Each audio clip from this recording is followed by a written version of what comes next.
And I heard about Malcolm X, but you know, in school, in public school especially, they don't teach you a lot about Malcolm.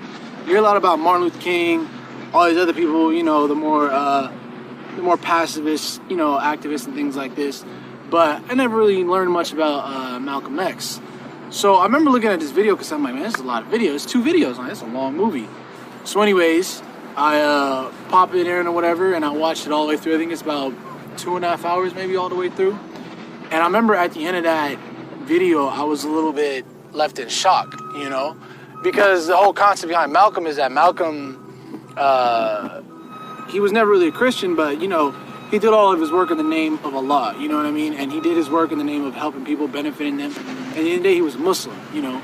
But the problem was that, for me, was that as a Christian, I had learned that if you didn't accept Jesus into your life as your Lord and personal Savior, you was going to hell. Well, I looked at Malcolm and I said, well, Malcolm believed in God. He believed in all these different, you know, he believed in God. But he's going to go to hell because he didn't believe in Jesus the way I believe in Jesus? And to me at the time, that didn't make sense. You know what I mean? I didn't want to go to college. I knew I didn't want to go to college, but I knew I had to do something. I knew I had to get out of here. I knew I had to get out of the city. So I ended up joining the Army. I joined the Army in 2008. Yeah, about 2 weeks after I graduated, I was in the Army. 2 weeks after I graduated from high school, I was in the Army. And the military was a very interesting experience because in the military, you're not paid to think for yourself. They do all the thinking for you. They tell you when and where to go.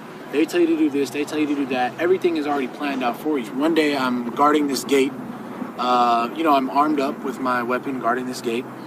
And this truck approaches. And the truck approaches and it gets closer to the gate. And I'm telling the truck to stop. I'm saying stop, stop, stop, stop, telling the truck to stop. The truck stops, the driver gets out, and he starts walking towards the gate. Well, I tell him, I say, you have to stop. You know, I'm yelling at him, stop, stop, stop, stop, stop, stop.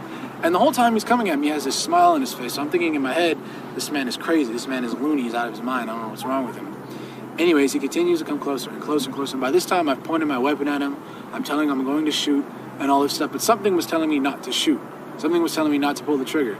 So I didn't. And what happens is that he approaches me, and from his underarm, he produces his paperwork telling him that it was okay for him to get in the gate. Well, in the conversation I'm having with him, I'm telling him, you can't come into the gate. You're not welcome in the gate. And I'm like, didn't you see me pointing this weapon at you?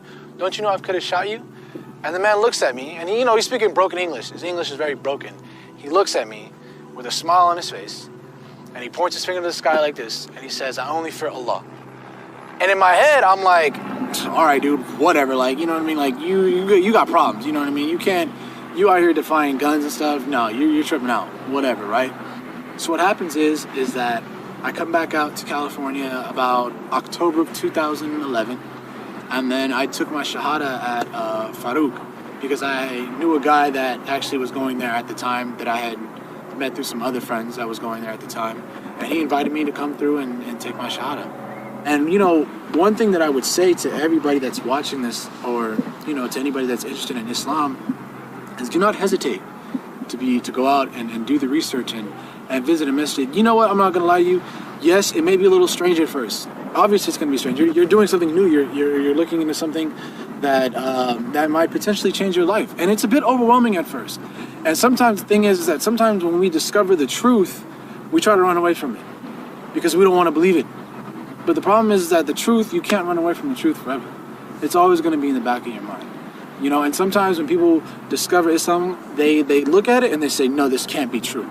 They think they know it's true, but they back away from it because they're scared of the truth, you know?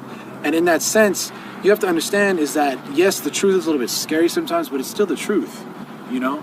And in doing that, don't be afraid to go and visit a masjid. Don't be afraid to talk to the Muslims that are around you. Do not believe what the media is telling you. That's rule number one.